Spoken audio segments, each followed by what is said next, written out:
नमस्कार दोस्तों, growth capital channel में आपका स्वागत है। दोस्तों, बाजार में आज अच्छी तेजी थी और कल एक्सपायरी के बाद आज मार्केट जो है वो तेजी दिखा रहा था, मगर तेजी के पीछे बड़ी वजह जो है कहीं ना कहीं अमेरिका है।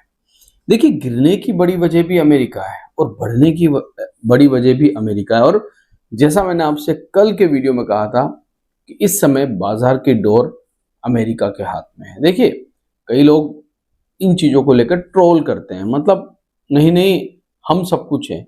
देखिए दोस्तों, ये बाजार है, यहाँ पर पैसे से काम चलता है, पूंजी से काम चलता है और लिक्विडिटी से काम चलता है। यहाँ बातों से काम नहीं चलता।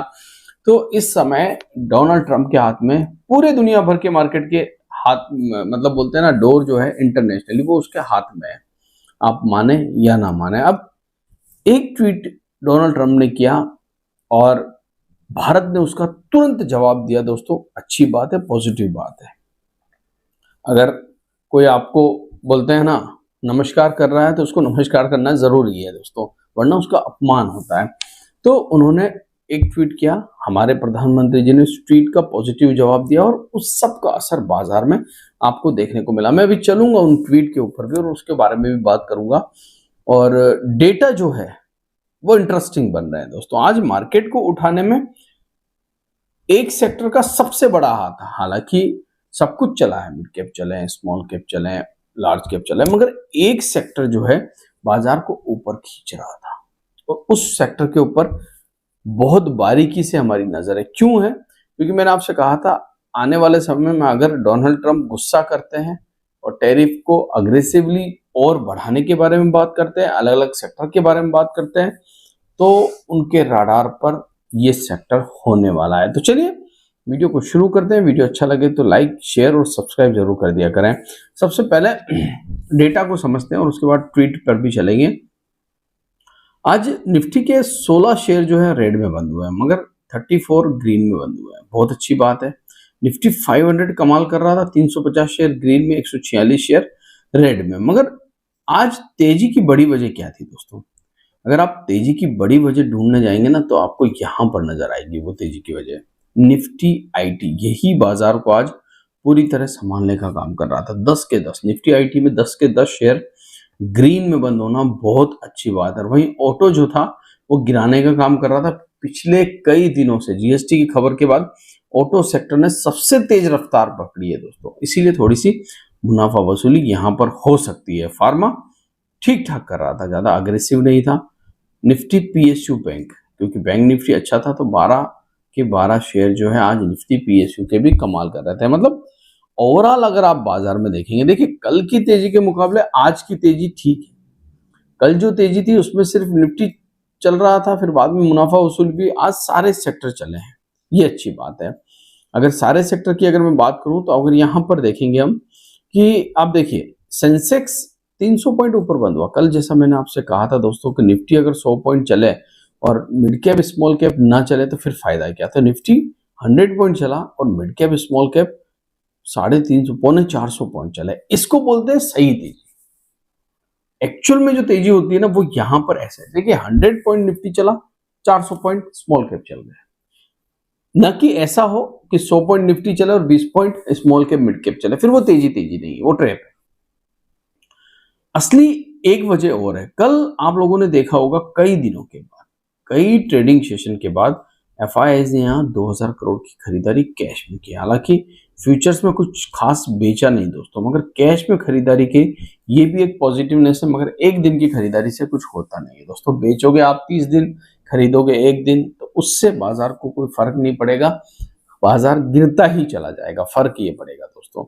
ऊपर जाने के लिए आपको लगातार बाइंग चाहिए एफआईआई की। और मैंने बार बार आपसे कहा है, स्टॉक मार्केट एक दानव है दोस्तों, और ये जो दानव है ना, इसको खाने के लिए पैसा चाहिए, वो कहीं से भी आए। तो अभी पैसा नहीं आ रहा है, ना रिटेल सेक्टर से ज्यादा पैसा आ रहा है, ना एफआईआई से आ रहा है। तो फिर ये जो कंसोलिडेशन चल रहा है मार्केट का, ये जो आप रफ्तार बढ़ते हुए नहीं देख रहे हैं बाजार की, ये जो पैटर्न बनना शुरू कर रहा है मगर बन नहीं पा रहा है, इसकी असली वजह ये है। अब दूसरी वजह, ये साहब डोनाल्ड ट्रंप साहब, देखिए इन्होंने एक ट्वीट किया। इन्होंने कहा भारत हमारा दोस्त है और हम चाहते हैं इनके ऊपर ज्यादा टैरिफ ना लगे, मगर हम करें क्या? रशिया से ऑयल खरीद रहे हैं दोस्तों। जब तक रशिया से ऑयल ये खरीदेंगे तब तक यूक्रेन के अंदर युद्ध चलता रहेगा और फिर वो स्टॉप किलिंग वाली बातें आ गई। तो मगर इन्होंने कहा कि भारत हमारा दोस्त है। कोई भी देश कभी ऐसा नहीं कहता कि ये हमारा दुश्मन है। देखिए रशिया जो है यूक्रेन में गोलीबारी कर रहा है, समझिएगा मेरी बात, और उधर क्या हो रहा है, ट्रम्प साहब किससे मिल रहे हैं, रशिया में आराम से मेल मिलाप चल रहा है, पुतिन से मिल रहे हैं, सब कुछ हो रहा है। तो पॉलिटिकली कोई लॉन्ग टर्म दोस्त नहीं होता, कोई लॉन्ग टर्म दुश्मन भी नहीं होता यहाँ पर। तो हमें तो वो कह रहे हैं कि आप मत खरीदिए, खुद भले ही कुछ भी खरीदो। फिर उसका जवाब हमारे प्राइम मिनिस्टर साहब, हमारे पीएम साहब, प्रधानमंत्री जी मोदी जी ने हाथ बढ़ाया है दोस्ती का, और उन्होंने कहा है कि हम आपसे लॉन्ग टर्म रिश्ते निभाना चाहते हैं, हम ट्रेड डील भी करना चाहते हैं, इस पर हम पॉजिटिव भी हैं, बैठकर बात हो सकती है, वो सारी बातें जो एक देश दूसरे देश के साथ करता है। मगर एक चीज यहां पर बहुत इंपॉर्टेंट है, इस बार डोनाल्ड ट्रंप बार बार ट्वीट कर रहे हैं, डोनाल्ड ट्रंप साहब बार बार ट्वीट कर रहे हैं, मतलब वो ये भी चाहते हैं कि इंडिया हमारे हाथ से फिसल ना जाए, वो पकड़ के रखना चाहते हैं।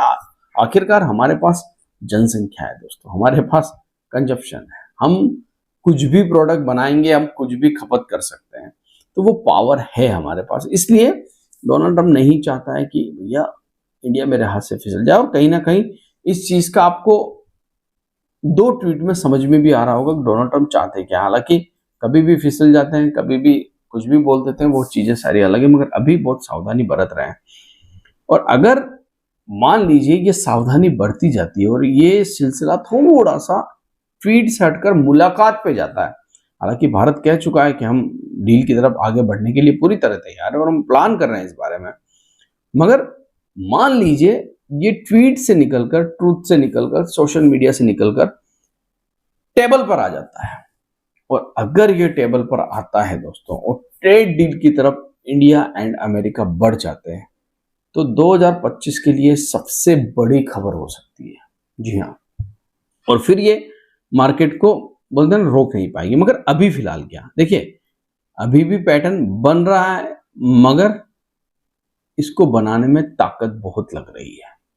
और ये ताकत दोस्तों सबसे पहले आपको यहां पर दिखेगी जब इस लाइन को ये क्रॉस करके ऊपर जाने की कोशिश करेगा। जा पाएगा नहीं जा पाएगा वो समय बताएगा। समय इसलिए बताएगा दोस्तों कि एक दिन तो आपकी एफआईएस की बाइंग आई है, मगर क्या आगे भी एफआईएस की बाइंग आएगी, इसके लिए जरूरी है एफआईएस की बाइंग आना। फिर 25,200 ये इतना इंपॉर्टेंट लेवल है दोस्तों, इतना इंपॉर्टेंट हर्डल है कि जब निफ्टी इसके पास आएगा तो इसको पता चलेगा कि ये कितना मजबूत रेजिस्टेंस का काम कर रहा है। अभी तो फिलहाल हमारे लिए 25,000 ही रेजिस्टेंस है, वो तो दूर की गोटी है दोस्तों, मगर हाँ वो डब्ल्यू पैटर्न को बनाने के लिए इंपॉर्टेंट रेजिस्टेंस है। अभी हम फिर से आज 25,000 पर आए, टिके नहीं, नीचे गिर गए, फिर से हम मुनाफा वसूली के शिकार हो गए। मतलब बाजार बार बार जब भी 25,000 के नजदीक जाने की कोशिश कर रहा है, रेजिस्टेंस का सामना कर रहा है। यहां पर एक बात मैं आपसे इंपॉर्टेंट करना चाहूंगा, देखिए आप सभी के पोर्टफोलियो में अलग अलग प्रकार के स्टॉक होते हैं, कोई शॉर्ट टर्म वाले होते हैं, कोई लॉन्ग टर्म वाले होते हैं। लॉन्ग टर्म के बारे में मैं बात नहीं करूंगा, मगर जब भी शॉर्ट टर्म में कभी अच्छा मुनाफा बन रहा हो, कभी कभी होता है 2 दिन में अच्छा मुनाफा बन जाता है, कभी 2 महीने में बनता है, कभी साल भी लग जाता है। जब आप अच्छे मुनाफे में किसी स्टॉक में आते हैं और मार्केट खराब होता है, तो अगर वो स्टॉक शॉर्ट टर्म के लिए आपने लिया है, किसी स्टॉक का नाम मैं सजेस्ट नहीं कर रहा हूं यहां पर, मैं एक प्लानिंग बता रहा हूं, तो मुनाफा वसूल करने के बारे में आप भी सोच सकते हो ऐसे मार्केट के अंदर जहां पर अनसर्टेनिटी ज्यादा है। इस समय अनसर्टेनिटी ज्यादा है, तो तब भी आपको अपने फाइनेंशियल एडवाइजर से जरूर सलाह लेनी चाहिए दोस्तों, और प्रॉफिट बुकिंग के बारे में सोचना चाहिए। तो मुझे लगता है अभी भी निफ्टी पर 25,000 रेजिस्टेंस है और डब्ल्यू पैटर्न बनने में 25,200 का रेजिस्टेंस है। दोनों चीजों को आपको याद रखना है।